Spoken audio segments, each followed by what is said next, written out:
म पनि आज दङ्ग छु किन भन्दा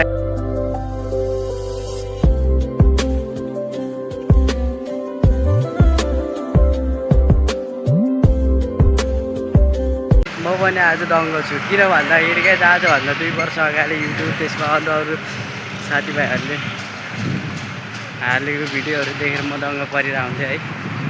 किन भन्दाखेरि यो जुन मेरो पछाडि देखिराख्नु भएको मार्बल राखेको बाटो यो चाहिँ बालेन साहब मेयर हुँदाखेरि नै निर्माण गरिसक्नु भएको थियो भने चाहिँ म चाहिँ यो कुन ठाउँ होला कहाँनिर होला भनेर सोचिरहेको थिएँ होइन।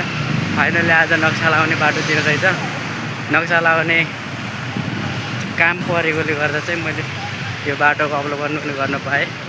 एकदम कायदा छ, हेर्न सक्नुहुन्छ सबैजना आएर चिल रमाउन सक्नुहुन्छ। गाडी हेर्नुहोस् न एकदम फिट फाइन छ है बाटो चाहिँ।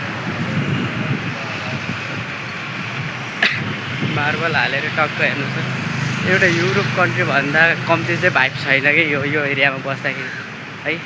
यति ब्युटिफुल म यो यहाँनिरको सुन्दरता देखेर तारिफ गरेर म थाक्दैन है गाइस। ल मैले यति भन्न चाहेँ, बाँकी हेर्नुहोस्।